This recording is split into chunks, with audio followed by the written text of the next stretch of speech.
बिस्मिल्लाहिर्रहमानिर्रहीम। अस्सलाम वालेकुम जी, मैं हूं डॉक्टर नुमान अली और आपकी खिदमत में एक नए सेशन के साथ हाज़िर हूं। जैसे कि आप थंबनेल और टाइटल देख चुके होंगे कि मैं अभी रिसेंटली अपनी इंटर्नशिप कंप्लीट करके आया हूं अत्तहूर डेयरी फार्म पे, जो कि एक कारपोरेट सेक्टर है, बहुत बड़ा ही सेक्टर है पाकिस्तान के अंदर। डेयरी का बहुत बड़ा सेक्टर, जो टॉप 5-6 सेक्टर्स हैं उनमें उनका नाम आता है। अब मुझे इस इंटर्नशिप का वहाँ पे करने का मौका मिला, तो अब इस वीडियो के बनाने का मकसद ये है कि जो मेरे दोस्त, मेरे क्लास फेलो या मेरे जूनियर जो स्टूडेंट्स हैं, जिनको हो सकता है कि अल्लाह करे उन्हें मौका मिले, लेकिन चूंकि वहाँ इंटर्नशिप पे जो बड़े कारपोरेट सेक्टर हैं 10 से 15 लोग वो रखते हैं और डिफरेंट यूनिवर्सिटी से लोग आए होते हैं। आईयूबी से, एग्रीकल्चर यूनिवर्सिटी फैसलाबाद से, यूआस से, और यूआस के जो डिफरेंट कैंपस हैं वहाँ से, एरड से भी लोग होते हैं। तो अब हर बंदे को वहाँ इंटर्नशिप का मौका नहीं मिलता, लेकिन हर शख्स चाहता है कि मुझे वहाँ के एक्सपीरियंस का मौका मिले, या एट लीस्ट वहाँ का जो एक्सपीरियंस है मेरे साथ शेयर किया जाए। तो ऐसी कोई वीडियो यूट्यूब पे पहले अवेलेबल नहीं है कि जिसमें कोई बंदा अपने जो इंटर्नशिप का कंप्लीट दौरानिया है उसका एक्सपीरियंस शेयर करे। तो मैंने ये समझा कि अगर मुझे ये मौका मिला है तो क्यों ना मैं अपने क्लास वालों से, जो अपने जूनियर स्टूडेंट्स हैं, उनसे अपना ये एक्सपीरियंस शेयर करूं कि कारपोरेट सेक्टर पे क्या काम हो रहा है, कैसे काम हो रहा है। तो अब जैसे हम गए अतहूर डेयरी फार्म पे, मैं और साथ मेरा एक क्लास फेलो था डॉक्टर हामिद। तो अब यहाँ पे सेक्शंस होते हैं डिफरेंट। जैसे हॉस्पिटल का अलहदा सेक्शन होता है। जब हम इंटर्नशिप पे जाते हैं तो इंटर्नियों को एक एक करके डिफरेंट सेक्शन में डिवाइड कर दिया जाता है। कुछ इंटर्नी को हॉस्पिटल में भेज दिया जाता है। ट्रिमिंग का अलहदा सेक्शन होता है, जिसमें हूफ ट्रिमिंग, लेमनेस के लिए बिल्कुल एक अलहदा सेक्शन है। ब्रीडिंग का अलहदा सेक्शन है। उसके बाद काफ का अलहदा सेक्शन है। उसके बाद न्यूट्रिशन का अलहदा सेक्शन है। पार्लर का अलहदा सेक्शन है। हर सेक्शन में, जैसे अब हेल्थ का सेक्शन जो है हॉस्पिटल, उसमें 4 डॉक्टर हैं। उसके बाद ट्रिमिंग का एक सेक्शन है, उसके अंदर एक डॉक्टर है, उसके अंदर 2 ट्रिमर हैं। और जो डॉक्टर होता है वो एज ए ट्रिमर भी काम करता है जब ट्रिमर अवेलेबल नहीं होता, छुट्टी पे जाता है। उसके बाद ब्रीडिंग का सेक्शन है, उसके अंदर 2 डॉक्टर हैं। काफ का सेक्शन है, उसमें अतहूर डेयरी फार्म पे 2 डॉक्टर हैं। उसके बाद न्यूट्रिशन पे एक फार्म, जो फार्म मैनेजर होता है वो एज ए न्यूट्रिशन एक्सपर्ट भी काम करता है और फार्म मैनेजर भी काम करता है। और मोस्टली जो फार्म मैनेजर होते हैं वो न्यूट्रिशन वाले बंदे होते हैं। उसके बाद न्यूट्रिशन का एक अलहदा से डॉक्टर भी है। उसके अलावा पार्लर पे भी एक डॉक्टर या डेयरी टेक्नोलॉजी वाला एक बंदा वहाँ पे होता है। तो ये कुल मिला के जो डॉक्टर्स की टीम होती है डेयरी फार्म पे। उसके ऊपर फिर असिस्टेंट मैनेजर होता है डॉक्टर्स के बाद। उसके बाद एक मैनेजर होता है, जो मैंने आपको बताया कि जो न्यूट्रिशन वाला अक्सर बंदा होता है, और उसके ऊपर एक एडमिन होता है। तो इस तरह पूरी एक टीम होती है और उनके नीचे वो वर्कर को काम करवा रहे होते हैं। तो अब जो मेरा पहला फेज था इंटर्नशिप का, वो हेल्थ सेक्शन पे हॉस्पिटल पे लगा। नाइट टाइम की मेरी ड्यूटी थी। अब मैं इस तरह, अब जो पहली वीडियो मैं बना रहा हूँ इसमें अपना जो हेल्थ सेक्शन के जितने केसेस आए वो मैं सारे आपको बताऊंगा कि केसेस कौन कौन से थे। उसके बाद जो डेयरी फार्म पे, कारपोरेट डेयरी फार्म पे प्रोटोकॉल्स फॉलो किए जाते हैं ट्रीटमेंट के लिए। अगर जो जो केस आए उन ट्रीटमेंट के लिए क्या क्या प्रोटोकॉल फॉलो किए जाते हैं, तो वो मैं आपके साथ शेयर करूंगा। ये पहली वीडियो के अंदर मैं हेल्थ सेक्शन, जो हॉस्पिटल का सेक्शन है, वो एक्सप्लेन करूंगा। उसके बाद इस तरह नेक्स्ट वीडियो में फिर जैसे दूसरी मेरी फेज थी वो ट्रिमिंग पे थी, हूफ ट्रिमिंग पे। उसके बाद काफ सेक्शन में थी, ब्रीडिंग सेक्शन में थी, न्यूट्रिशन में और पार्लर में।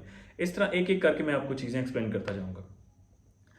तो अब जो हॉस्पिटल में सबसे ज़्यादा आने वाले केसेस हैं वो हैं मेस्टाइटिस के। अगर कारपोरेट डेयरी फार्म या कमर्शियल डेयरी फार्म, अगर इस पे मेस्टाइटिस को कंट्रोल कर लिया जाए या उससे टाइमली ट्रीट कर लिया जाए, तो प्रोडक्शन को मैक्सिमम किया जा सकता है और जो इनपुट कास्ट है उसको कम किया जा सकता है। अब 2 चीज़ें हैं, एक मेस्टाइटिस और एक लेमनेस। इन 2 चीज़ों पे अगर आपने कंट्रोल कर लिया तो आप डेयरी फार्म में सक्सेसफुल हैं। अब मेस्टाइटिस के मोस्टली नाइट टाइम हमारी ड्यूटी थी, तो तकरीबन 5-6 केसेस हम निकाल के लाते थे और उनको फिर ट्रीट करते थे हॉस्पिटल में। और ये तो रात टाइम जो केस थे वो कम होते हैं, उसके अलावा जो दिन टाइम केस होते हैं वो ज़्यादा होते हैं। जो सारे प्रोटोकॉल्स चल रहे होते हैं जिनको डेली बेस पे रिपीट ट्रीटमेंट करना है, जैसे आज एक केस आया, उसके बाद उसका जो ट्रीटमेंट करना है वो अगले दिन वो दिन टाइम होना है। जो नए केसेस आएंगे वो रात के राउंड पे हमने निकाल के लाने हैं। अच्छा, अब यूं होता है कि रात को डॉक्टर और जो वीए और जो इंटर्नी वगैरह सारे मौजूद होते हैं, वो जाते हैं शेड्स पे। अच्छा, तहूर डेयरी फार्म पे टोटल जो शेड हैं, जो लार्ज एनिमल मतलब हीफर से आगे के हैं, मतलब जो प्रोडक्शन पे एनिमल चले गए हैं, उनके जो शेड हैं वो 32 हैं, और जो बाकी शेड हीफर्स के अलहदा हैं और जो काफ सेक्शन है उसके अलहदा हैं। अब होता यूँ है कि पहले एक डॉक्टर और साथ इंटर्नी जाता है, एक पूरे शेड का मुकम्मल राउंड लगा के आता है 32 नंबर तक। ठीक है, जो जो केसेस डिजीज़ निकलते हैं, जिसमें डायरिया के केसेस होते हैं, अबार्शन भी होता है, पोस्ट पार्चुरेंट हीमोग्लोबिनुरिया के केसेस भी आते हैं, इस तरह मेस्टाइटिस के केसेस सबसे ज़्यादा होते हैं। तो ये वाले जो केसेस होते हैं ये हॉस्पिटल वालों के ज़िम्मे होते हैं, ये फिर हम निकाल के हॉस्पिटल में लेके आते हैं और वहाँ पे फिर इनका ट्रीटमेंट किया जाता है। तो अब मैं 1 बाय 1 एक एक करके केस जो हैं वो बताऊंगा और उनके प्रोटोकॉल क्या फॉलो किए जा रहे हैं। ये प्रोटोकॉल डिस्कस करने का एक मकसद ये भी है कि जब एक स्टूडेंट देखता है चीज़ों को, ड्रग्स को, तो उसे ये नहीं समझ आती कि यार ये चीज़ें रिजल्ट दे भी रही हैं या नहीं दे रही। ठीक है, तो वो हमेशा कन्फ्यूजन का शिकार रहता है। लेकिन जो बंदा मुसलसल केसेस देखता है, ख़ासतौर पर डेयरी फार्म के अंदर, और वो डेली के केस उनको फॉलो अप ले रहा होता है कि मतलब एक केस आया, उसको अगले दिन ड्रग लगी, फिर अगले दिन ड्रग लगी, तो उसका क्या रिजल्ट आया भी है या नहीं आया, तो वो उसका रिजल्ट पक्का हो जाता है कि हाँ जी ये ड्रग्स यूज़ हुई हैं तो इनका रिजल्ट ठीक आया है, तो वो उसका फिर एतमाद बढ़ जाता है, फिर नेक्स्ट भी वो वही ड्रग्स का इस्तेमाल करता है। तो प्रोटोकॉल बताने का ये मकसद है कि ताकि जिन लोगों को ये मौका नहीं मिला तो वो दूसरे के एक्सपीरियंस से इस्तेफादा हासिल कर सकें। तो अब मैं सबसे पहले मेस्टाइटिस से शुरू करता हूँ।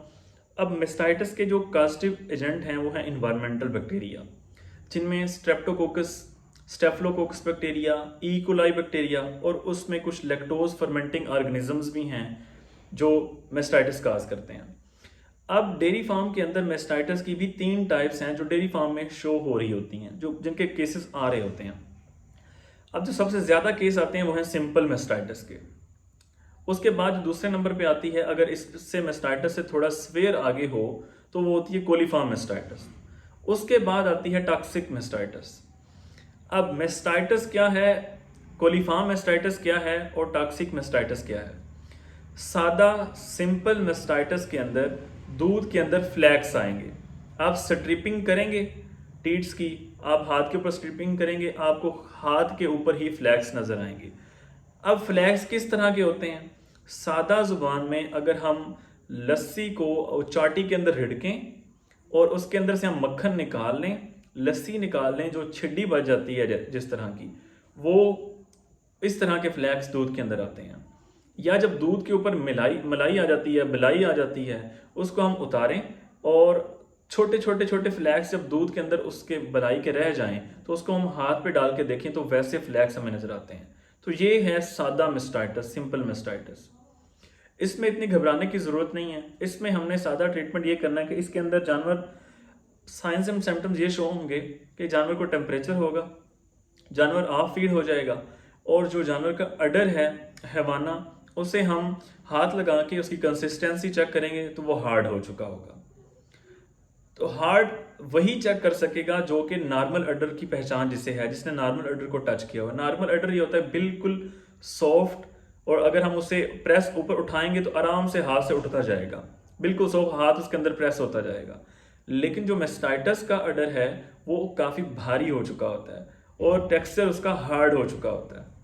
तो इस तरह जो जिसने चेक किया हुआ है, पहले कंसिस्टेंसी चेक की हुई है उसकी अडर की, जो नॉर्मल अडर है, वो आराम से पहचान लेगा कि ये मेस्टाइटिस का केस है। उसके बाद जो अडर है वो हार्ड होगा।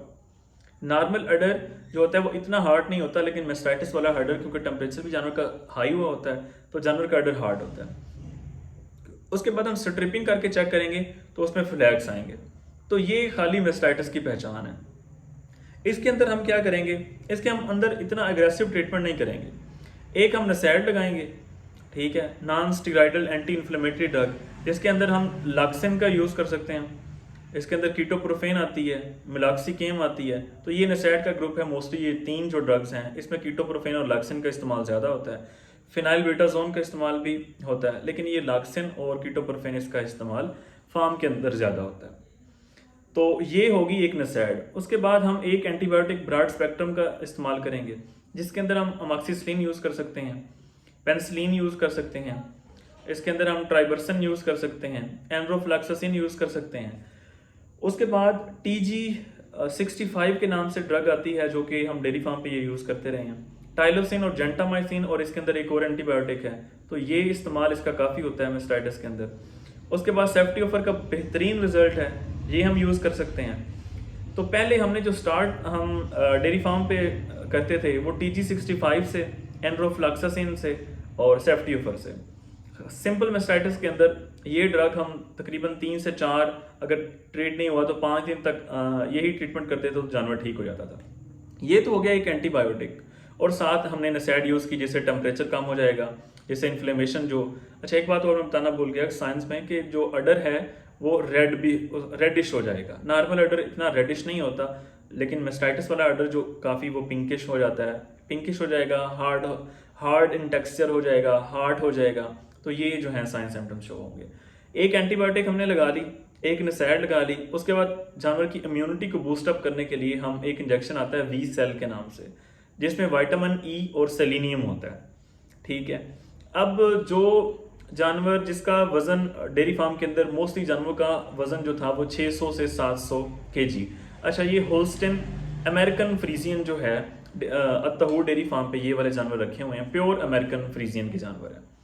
अब वी सेल जो तकरीबन 600 से 700 kg के जानवर होते थे उन्हें 15 ml प्रोटोकॉल के अंदर था कि 15 ml हम प्रोटोकॉल में लगा देते थे। ठीक है, एक एंटीबायोटिक, एक नसैड और एक वी सेल, ये 3 सिंपल मेस्टाइटिस के अंदर। अब आगे चलते हैं कि मेस्टाइटिस की अग्रेसिव सिचुएशन आ गई है, उसे हम कहते हैं कोलीफॉर्म मेस्टाइटिस। ये जो हैं lactose fermenting organism, gram negative जो होते हैं, उनकी वजह से ये कोलीफॉर्म मेस्टाइटिस होता है। अब कोलीफॉर्म मेस्टाइटिस और सिंपल मेस्टाइटिस के अंदर हम डिफ्रेंशिएट कैसे करेंगे?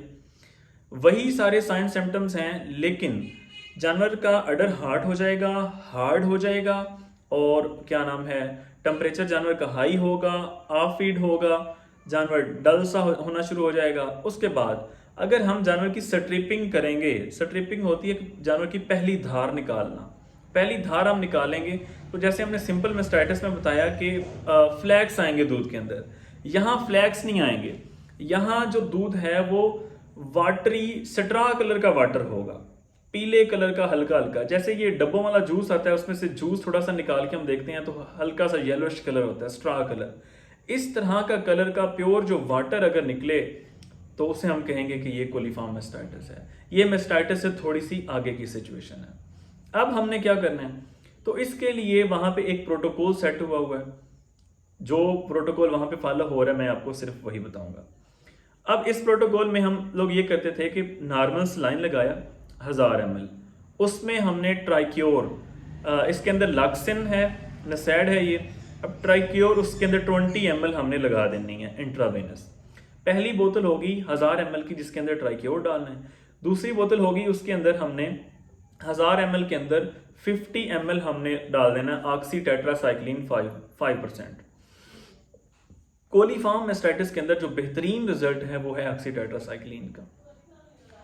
बाकी एंटीबायोटिक्स भी फार्म पे यूज की गई, लेकिन एक्सपेरिमेंट से नतीजा ये निकला कि सबसे बेहतरीन रिजल्ट है वो ऑक्सी टेट्रासाइक्लिन का। अब दूसरी बोतल के अंदर हमने 1000 ml के अंदर लगाया 5% 50 ml ऑक्सी टेट्रासाइक्लिन। तीसरी बोतल के अंदर हमने दोबारा 1000 ml 50 ml उसके अंदर ऑक्सी टेट्रासाइक्लिन डाल देना। चौथी ट्रिप इसके अंदर हमने 1000 ml, इसके अंदर 50 ml हेपागार्ड, उसके बाद 1000 ml नॉर्मल सलाइन 50 ml कैरासिल। ठीक हो गया। उसके बाद हमने क्या करना है कि डेक्सट्रोज 25% की एक बोतल लगा देनी है 1000 ml की, और एक और 1000 ml की बोतल जिसके अंदर हमने एमीवाइकाम डाल देना है 50 ml एमीवाइकाम।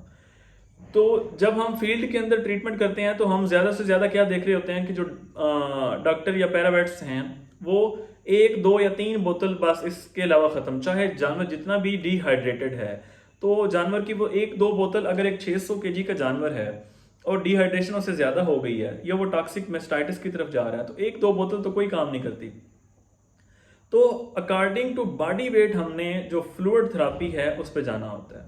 तो अच्छा, आगे चल के मैं ये बताता हूँ कि फ्लूइड हम इतना लगा क्यों रहे हैं।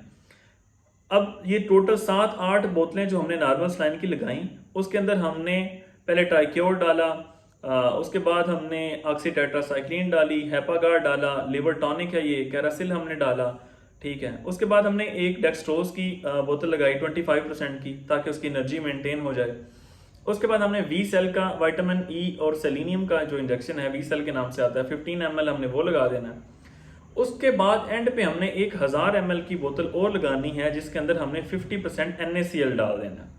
अभी NaCl का एक डिब्बा आता है, तकरीबन 1000 ग्राम का शायद ये है, और उसमें से हमने 50 ग्राम जो डाल देना है इसके अंदर, नॉर्मल स्लाइन के अंदर डाल के इंट्रावेनस लगा देना है। अब इसका मकसद क्या है? इसका मकसद ये है कि जब NaCl जाएगा इंट्रावेनस, तो इसका मकसद ये है कि ये यूरिन को इंक्रीज करवा देगा, थर्स्ट को इंक्रीज करवाएगा, जानवर को प्यास ज्यादा लगेगी, उसके बाद यूरिन ज्यादा आएगा।